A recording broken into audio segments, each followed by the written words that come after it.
Tell us about the somatic practices that you will be using for yourself. Absolutely. Well, the framework I kind of wanted to bring up is just this idea that, you know, our nervous system is what it is at the moment, and we can always add more tools in that expand our capacity. Everybody loves the word capacity right now, right? And so whether we are going through like a lot of high stress things at once or other stressors that we might want, they might be positive stress, but they're still stressful. Like, this is really stressful. How do we think about our nervous system as something that we can tend to and grow our capacity? Most of the things that we want in life come back to that. So communication with the body, communication with the self, or communication with others. And it's like a matrix, or a loop, or a interrelated web. Welcome to the Mindfulness in Motion podcast, the show that helps you move beyond the checklist of life and into a world of joy and meaning and discovery. I'm your host, Koyer Meka, and I'm excited to have my listeners here today. And I'm excited to have a conversation with Blaize today, who's a somatic sex and communication coach and a 988 crisis counselor. We're going to talk about healing generational trauma through embodied awareness, relationship repair, and nervous system regulation. Whether you are looking to feel more grounded in your body, improve your relationships, or reconnect with yourself in a deeper way, this conversation's for you. Let's dive in. Welcome, Blaize. Thank you for having me, and I love to hear that intro. Definitely kind of gets the wheels turning here of things we can talk about. Well, it's so funny, even as I was reading the intro and, moving beyond the checklist of life into a world of joy and meaning and discovery. So before we hit record today, we were talking about Blaize. Do you mind me sharing? Yes, I was literally about to say, oh my gosh, it's perfect timing. So I'll say, because it's my exciting. Go for it. My kiddo and I and our two dogs are moving into a bus in just a few weeks, and we are going to travel around the country and see all the sights and do road school. And it feels like the ultimate moving out of the checklist because there is so much unknown. Like, I was just asking you all these nervous questions, like, I don't know what I'm going to do for healthcare, and I don't know how this is going to go, and I don't even know really what our trajectory is. I know a couple of stops that we need to make at certain times, but otherwise it's super open-ended, and so it's just this new level of learning to trust and soothing my nervous system, actually, in the process of that tension and tightening and fear response of, we don't know what's happening, our stability is going away. Oh, how can we learn to let that be okay? I love it. Yeah. And the reason why we were talking about, and Blaize was asking me questions, is because I had shared that I had done with my children, with my family, when they were in 5th and 8th grade, we did a year-long road trip. And so it was sort of serendipitous that Blaize is about to go out on this journey as well. Yeah. I held my finger up when you said you didn't know exactly where you're going, because I'm like, I need to add one to her list. Oh, please do. Removing the checklist, but also adding some things when they're good enough. Yes, a potential thing. Because when we went out and did it, we didn't know where we were going really either. We had the first couple of stops planned. Matter of fact, we moved out of the house and I was so just like, oh my gosh, it's time to go. I literally just moved stuff and put it into the trailer. We had a trailer. It was not organized at all. I didn't know if it would fit. I'm like, oh, wow. In there. It was on the floor. We're putting it in there. Our first stop is 2 hours away. And then we'll take it out and then we'll organize it. Wow. It's just get out and then take time to see how everything fits. Exactly. What a metaphor for something, right? Yes. Yeah. But my younger kiddo had something they wanted to do. And that was our first anchoring kind of, all right, we're going to make it to the Hot Air Balloon Festival in New Mexico. Wow. It was pretty spectacular. So I am glad that we had that on the list and a date. And then we kind of figured out, what's between here and there. That would It's be really grateful. interesting that you chose the word anchor because this was just coming up in conversation yesterday. My daughter does this art therapy, and they had them draw anchors and talk about the concept of emotional anchors and what helps you, feel calm and soothed and comforted emotionally to anchor you during times of stress or upset. And my brother was like, look at that. She drew an anchor. I was talking to him about this whole thing, and he's like, so she wants to be anchored. Like, what does that tell you? And I'm like, okay, Mm. it's just giving me that nudge of like, even though we're uprooting a lot, there can still be aspects of this that ground us, that root us. And I think that's really true for all of life, even when we lose, a lot of times we do lose things. It's out of our control. We lose a relationship, a partnership, a job, different things that kind of were anchoring us. It gives us a chance to go, okay, whew, that's gone. Feel a little unmoored. What else can I reach out to that helps me feel anchored? And for me, that's usually somatic practices. Mm. So But let's say more about that, because that's yeah, really what this is all about, this mindfulness and motion, like that we're in the motion of our lives. yeah. And just as you say, there are things that are outside of our control. And it really is about finding an anchor within the context and environment of a big, amazing life, which some things will define as good and some things will define as bad. Mm-hmm.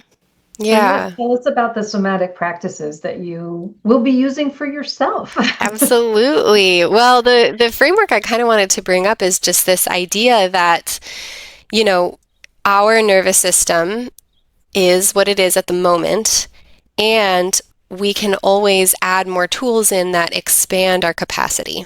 Everybody loves the word capacity right now, right? Mm. But that's essentially expanding our window of tolerance or what we can have space to hold.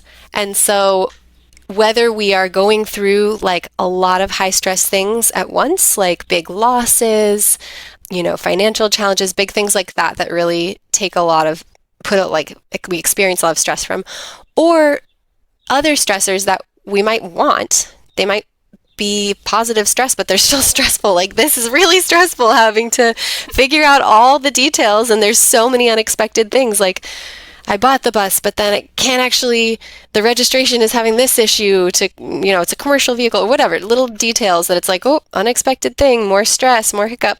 How do we think about our nervous system as something that we can tend to and grow our capacity?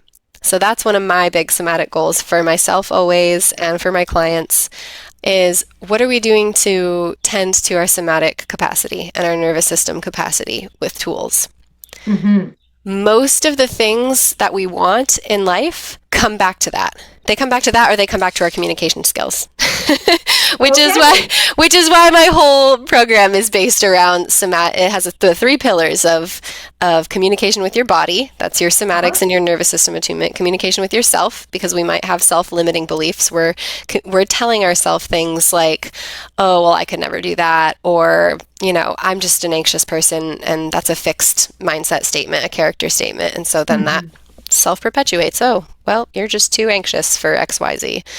So communication with the body, communication with the self, or communication with others. And it's like a matrix, or a loop or a interrelated web.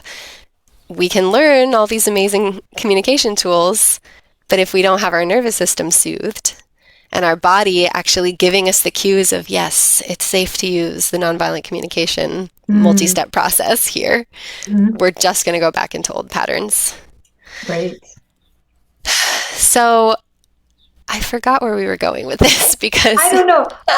As you were talking though, I yeah. was before when you're giving these examples of stressors, Mm, and that my summation of what I was hearing is these stressors are really opportunities to expand ourselves. mm-hmm, And so you're saying these big negative ones or these big positive ones. mm-hmm.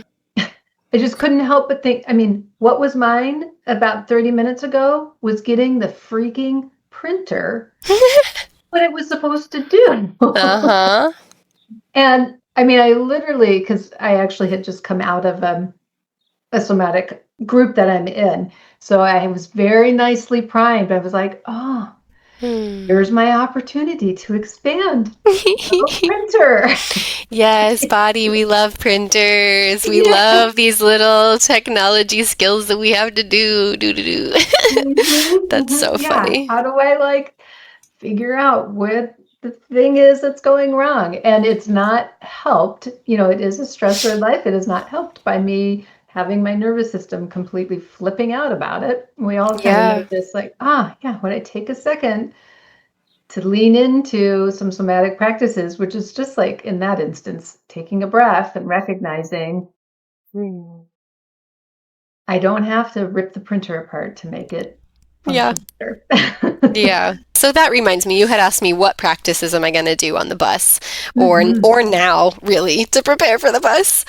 And yeah, I mean it's a wide variety of things, but I think it is kind of tuning into what is specifically going on. So I have this like anxious thought loop about medical stuff. Moving around, I have some multiple pretty serious medical traumas.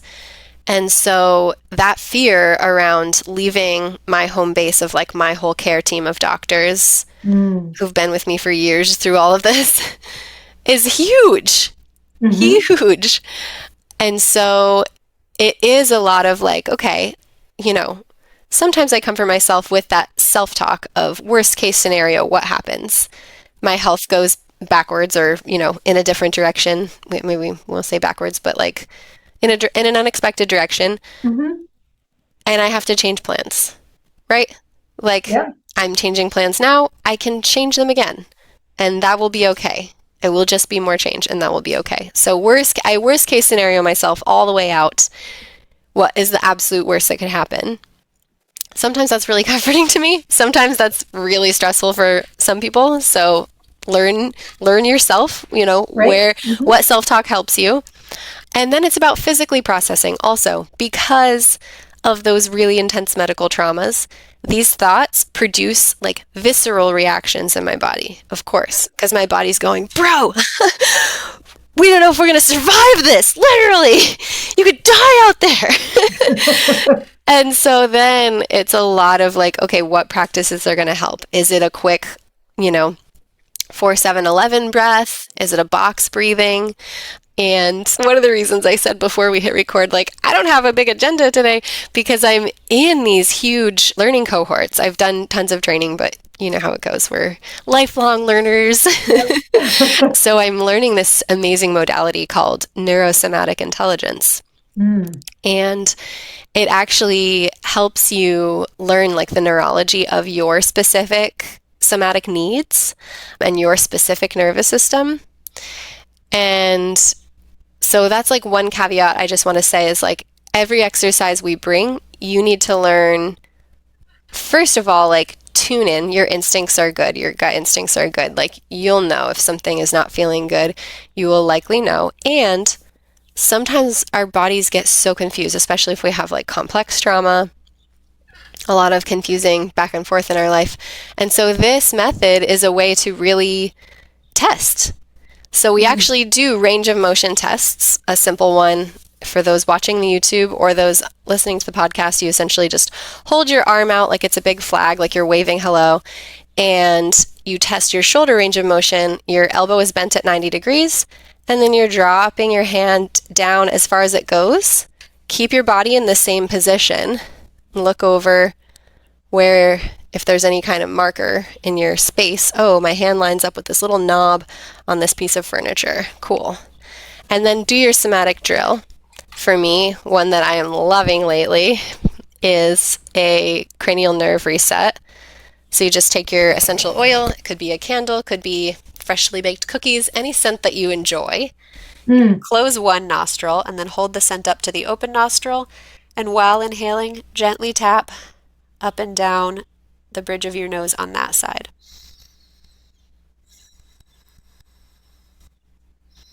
And I love this one because it's so simple. You don't have to do an hour of breath work or, 20-minute shakeout or whatever. It's Uh-huh. so quick. And then I'm going to test my range of motion again. And my arm has softened quite a bit, the range in my Mm. shoulder. But the way we test this, see, I'm still sitting in the exact same position. So I can still see if it's lining up differently, and it's much different. It's much more opened up. And there's a bajillion different range of motion tests and a bajillion different somatic tools, but that just gives you one. Super simple. You might do it and notice, oh, that actually, my range of motion got way compressed. Mm-hmm. And so then that tool, we know, is not one that brings your parasympathetic, your softening, your rest and digest. It's actually bringing a little bit of sympathetic activation for you, causing you to tense up, tighten up. Doesn't necessarily mean it's a bad tool, but just know that it's a little bit more activating for you rather than relaxing. And the majority of us need more of the de-stressor ones. Right. Yeah. That was super useful. Thank you. And I could completely see it when you even brought out something to smell. So smell very much activates me. I think about my own, I too share some medical trauma things, right? So like walking into the hospital and smelling the smells, right? That I know activates my system. And even driving by this morning, we took my dog to the vet for his like neutering, and we drove by the hospital, and my daughter goes, "That's where you had your surgery," and it was just like poop, poop, poop, like all of these thoughts and feelings, and I was like, yeah. Oh, what a time. Yes. Yeah. So even those like landmarks in our life sometimes. But sorry if you were still going somewhere else with that. Oh, no, that's okay. Yeah. It was just sort of in a recognition of smell. I'm going to guess, if I were to do that test, I'm going to guess, although you did say to smell something that you very much enjoyed, and you listed cookies. And so, I do like the smell.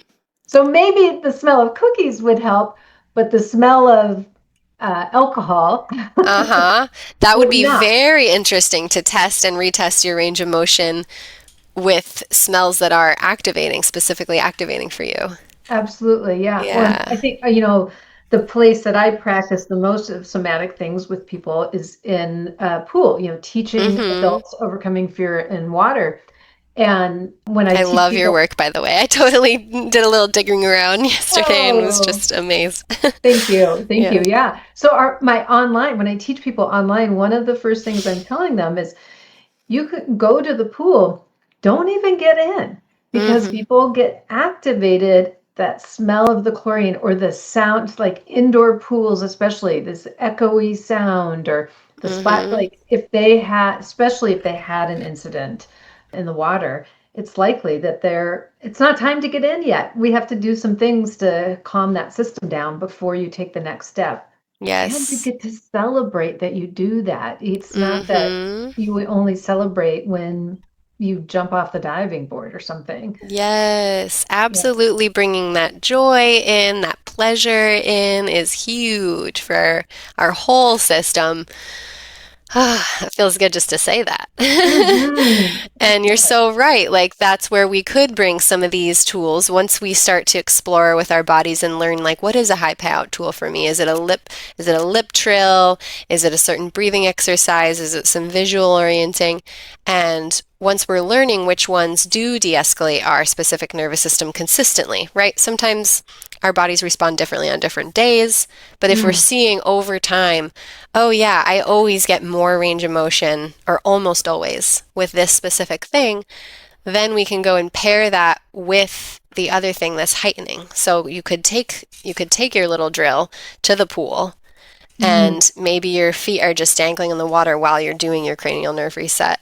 And that is what allows you to start to experience more ease. And you do that a little bit over time. I get to sit by the pool and put my feet in the water and smell, for me, cookies. That does sound wonderful. You can even eat one if you want. Oh, now that brings up a whole nother set of beliefs. Right. You're supposed to wait before you eat and get in the water. Oh, right. Yeah, maybe after or whatever. Yeah. If you're going in deep water, right? It's No. This is why I say it's a belief. Like, okay. You're doing a physical activity. Would you eat a ginormous Thanksgiving meal before you went and did something? Not even played soccer. Yeah, no. Yeah, you're not going to do that. Like, that's not a good idea. So, but yeah, that's back to that. Tune in and listen to your body. A cookie, yeah, probably that's not Probably going gonna to be make us think this okay. one. Yeah. Yeah, unless Yeah. it's a pizza cookie.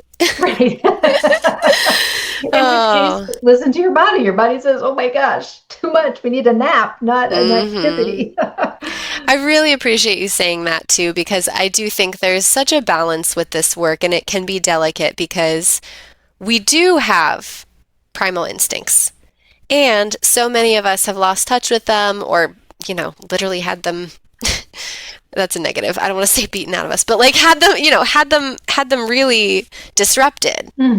And so yeah, there's both this calling to return to your own center. That's where I was going at the beginning. I remembered. I'll come back. My brain. This calling to return to those inner instincts, those inner knowings, that felt sense, and pair that also with this kind of like scientific approach where we can test. So I might be like, oh yeah, I love this, but really it's like I've just been told to love it so much. And my actual nervous system, I haven't quite caught up with like, actually my body hates this and I'm just trying to like it because I was told to my whole life or something. And so that's where some of those tests can start to reaffirm like, I think I like this. Oh, look at that. The test result came in from the test and retest and the, drill. And now I can really start to trust this one. And it kind of reaffirms. So that's what I was going to say about the anchor thing that we brought up earlier. My daughter having an anchor, your kiddo having an anchor with the balloon festival. I really hope and pray that we can all learn to trust ourselves as our anchor. And I think the more we do that, and the more we soothe and support our nervous system in the process of relearning that or doing that consistently, the more is available to us. Yeah. I love that, and that we came around to that because that was a point I was noticing earlier too.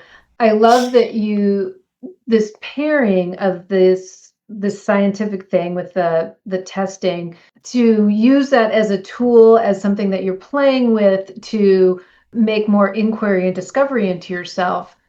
What I see a lot often with students in the water, we are asking them to feel into their bodies, and we're asking them, it really is about their intuitive learning, and that's really difficult for a lot of people. Don't know. They're like, yeah, but I hired you to be the expert to tell me what to do with my body and if you tell me, if I copy exactly what you say to do, then I should feel good, right? I'm like, well, not quite. I mean, I can give you a general direction, but you have to be able and willing and understanding of tapping into your body. So it's a big piece of what we're helping people do. And that's how we were taught for so long in many institutions, was like follow the leader, and that, yeah, it clearly has had some damages. And even we also have to acknowledge there's, neurodivergence at play, and different bodies and different past experiences with bodies that can change our ability to even have that sensory input. Oh, I want you to feel your body. Like, what if you don't have that much access to this type of sensation that you're being asked to feel? Like, that's huge. Yeah, so it is a practice of tuning into that. I also want to go in another little story that feels relevant, but was there any other point you wanted to make about that? Go for it. Yeah, so I think another overarching narrative that many of us receive is that taking this time is not valuable because it does take time to slow down, give your body space to actually speak to you, learn these practices, try them out, test, retest, try all these different drills, and then make time to consistently practice them every night before bed or in the morning or on your lunch break. And we're just in, such a hustle culture or such an achieving focused culture oftentimes. In many places I've been in, at least. I don't know. I'll let you know when I find a place in the world where it feels different. And so, yeah, that is like one of the beliefs, core beliefs, or self-talk things we can shift in order to even make space for the somatics to take place. So that's where it's kind of that matrix that I talked about, where it's, we need to do the somatic practices in order to be soothed enough to do the communication practices. But we need to remove these beliefs so that we can even get to the somatic practices. But then we need to do the somatics so we can access change in our beliefs. It's like it's like the chicken and the egg thing. It's all connected. I was on the crisis lines, the 988 lines, yesterday with someone, and this person was just in a complete overwhelm loop. She had a big thing due in college. She had some what sounded like toxic dynamics at work, and she was barely sleeping, and she was just spread so thin. So we're talking right about like a physiology sleep deprivation state that puts your nervous system in survival mode already, and high stress. And then we're talking about relational dynamics that are adding stress. And then we're talking about, like high stakes. Her college is about to end. This is like senior year, last projects, super stressed about that. And then we're talking beyond and beneath and around all of that, some really big systemic things. This is a person of color. She doesn't have any fallback or like safety net or family support. And she is in between a rock and a hard place. And she was calling the lines and just beside herself and just kept going in the loop, saying all these things like, this is what's bad and this is what's bad and I hate this person and this, and just like beside herself. And so one of the things we do reflective listening. We give space just to help people feel heard and feel seen in their struggle, which already can do a lot for a nervous system. However, for her, she was so heightened already and had like rehearsed all these narratives about how everything was so bad and nothing would ever get better and nobody cared to such a degree that reflective listening was not helping. Yeah. So then I took her into somatics. I did some somatic work, which I don't call it that on the lines because whatever, different policies, but we did some breathing, we did some visual resourcing, we did some access to pleasure, like pendulation, finding a spot in her body that felt safe and okay and soothed and pleasant or neutral, either, whichever you have access to. And I heard her voice start to soften a little and her breathing start to soothe a little bit. And then that mental loop dove right back in. And we went straight back into, I don't even have time for this because I have to do this and then I have to get to work and then the paper and then the money and then the this and then nobody cares, and just went straight. And it's like she just had the whole conversation again. And unfortunately, because of our limitations on the lines, that is where I had to end the conversation and just try to leave her with some words of affirmation, just that like, it doesn't last forever and, please call us back if you need more support. But I just wanted to talk about this a little bit because it is so unsettling, and it is a reality that we are living in systems that often can leave us in places that are so stressful, and it can feel like, why the bleep would I do a somatic practice? Like I'm trying to figure out how to feed my family today, feelings like that. And those thoughts and those feelings are so valid. And getting trapped in those loops does not help us to reach any clarity, any direction, or being soothed or resourced enough to even take one next step. This person had spent, I think it sounded from everything she said, like maybe 36 hours doing this. Freaking out, calling the lines, freaking out, barely sleeping, calling the lines. And it's this is not at all to shame the space that she's been in, because I can relate. I've been in similar moments before.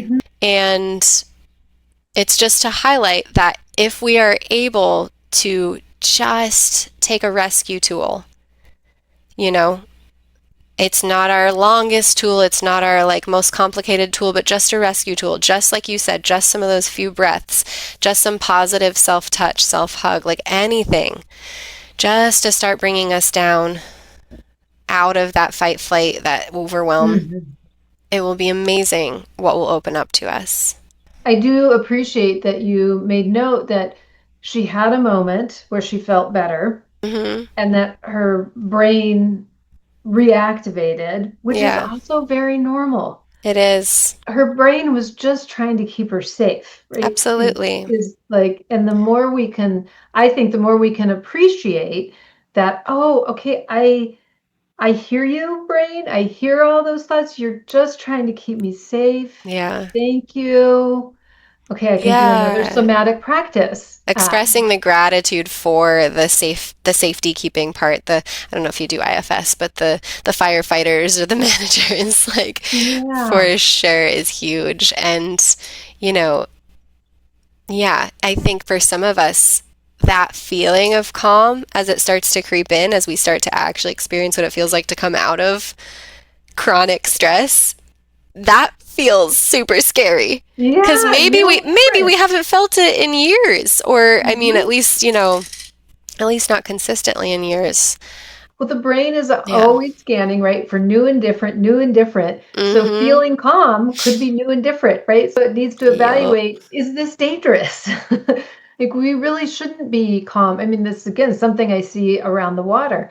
You're Mm-hmm. not supposed to be calm in the water. You're supposed to be swimming and doing. That's what keeps you Mm. safe. Mm. So, yeah, new and different, even if it is on the positive side, that's probably where we reject positive relationships or Yeah. different spaces that we might be in that are actually quite nurturing for us in some sort of Mm-hmm. way. Mm-hmm. But if it's new and different, it could be seen as new and different is oftentimes categories as bad and wrong. Mm-hmm. Um, yeah. So Absolutely. giving And us that is where we can keep building that capacity where new and different and Mhm. change starts to feel supported enough and we are certain enough in our center and in our anchored relationship with ourselves. Yes, absolutely. And when you were talking about your three different modalities, I was actually surprised that you visually moved your hand in a line. I thought you were going to move your hand. We use a triangle for our, kind of 3 points because it is, as Mm-hmm. you described, you move Yeah. around these points and back and forth. And I like Yeah. talked about it too, that it's not that you necessarily always are accessing from the same, it's not linear that you have to start here and then you got to get to Mm-hmm. the end.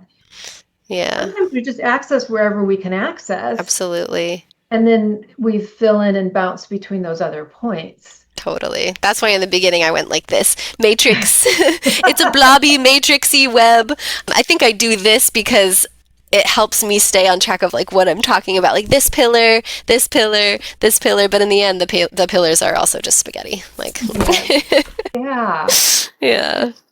Is how life is. That's Mm-hmm. the goodness and richness of life. So Absolutely. well, while you're out driving around in your new anchored bus home, Yeah. how are you working with people? How are people finding you? Absolutely. Please read my Substack. It's called Artist of Everything.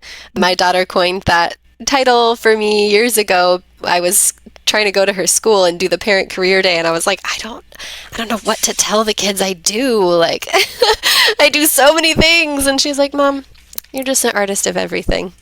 I was Oh, like, yes. So that's the name of my Substack. Please follow along. I use that space to write, and there's always sort of an amalgamation of here's what's going on in my life, and here's how I'm learning and processing, and here's somatic tools that I'm applying or communication tools. So it's like one part story, one part lessons, three parts whatever else makes it in. And I will be working with clients one-on-one throughout the whole process. Again, like you just mentioned, that process looks really different for each person. So I mhm. definitely would love to have a one-on-one call to see if that feels like something that would work for you. And I also have a group program. It's on school. Currently, it's just access to all recorded materials.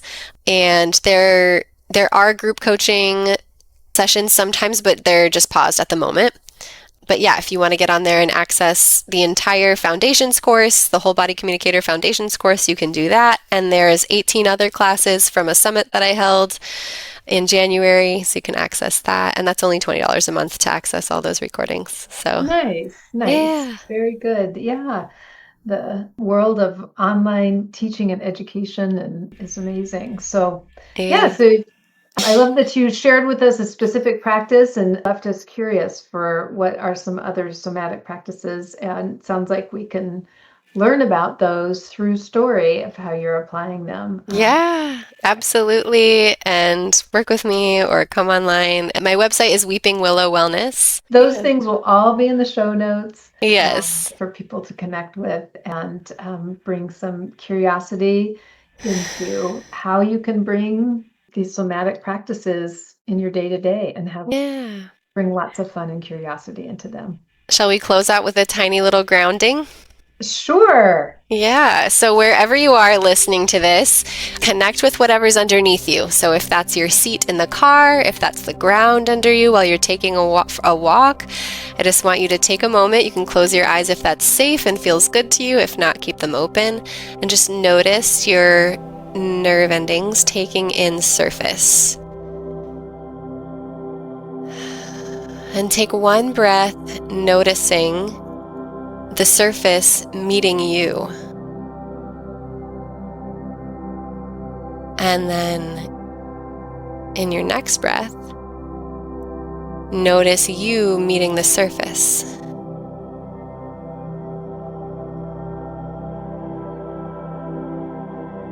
Sort of pendulate your attention back and forth here, breath by breath, noticing how you are touching, landing, resting.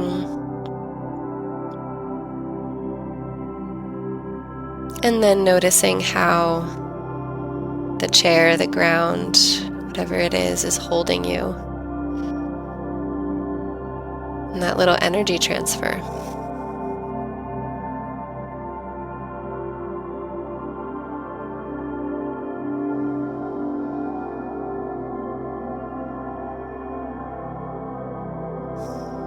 And then I'd like you to, on your next exhale, release a little bit of sound. This could be a hum, a sigh, a lip trill, a groan, anything that feels good. If you're in a private space or a space where it's okay to do so, feel free to let out a yawp or a yell or a shriek or a song. We'll just make a little noise together.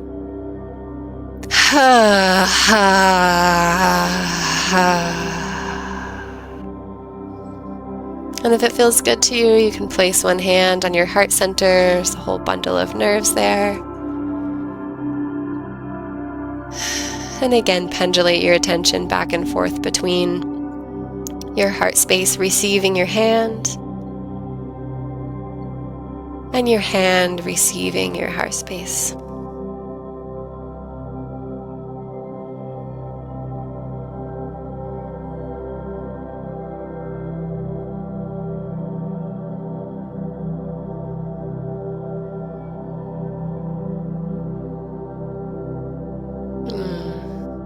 Thank you so much, everybody, for being here and listening. And just a reminder that wherever you're at, whatever access to support you have, if you need immediate support, you can always call 988 if you're in the United States. And some other countries have their own version of this number. So please don't hesitate to reach out for immediate support if you need it. Thank you so much, Blaize. That was wonderful. I'm just going to say too, I really appreciate what to me feels like inclusive nature of the way you led that, in terms of it's wherever people are, right? Mm-hmm. Wherever people are. And that's what this work is always about. It's about meeting wherever we are. There's nothing bad or wrong about where we are. We just are where we are. And there's support and there's love and there's care and there's expansion wherever you are. And love. Absolutely. And love. Yeah. Self-love and love from all around. I was going to say this earlier and I self-edited, but a huge thing that's helped me in just expanding through some of the systemic stuff is just really choosing to believe that I am supported. I have guides. I have love coming at me from all directions, whether that's my ancestors or angels or source or God. I am supported and I am guided. And, you know, we do get to choose some of those beliefs. So finding ones that help. I think there's this class I took earlier this week, and she just kept saying, let's get rid of the is this real, and let's focus on is this helpful. Mm-hmm. And that's been really helpful. Yeah. I'll just share one more note too of mine of class from earlier today is talking about people very much will feel this maybe connection to source or connection when they're in nature, and which is true for me and for a lot of people. Same. But then it was the reminder of we are nature. So nature is wherever we are, right? And this grounding into this self-love. Yeah. So Yeah. all right. Amazing. Thank you so Okay. much for having me. I Thank feel like we you. could just keep going, but I know. I feel this feels really good. And thank you so much for this opportunity, and just so lovely to share this time with you. Yeah, you too. And good luck on your adventures and your openness and your anchoring and all the things. Thank you. Yeah, Thanks, she will Corey. be okay. Yes. Thank you. She'll be okay. Thank you. All right, take care. You too. Bye-bye. Bye-bye.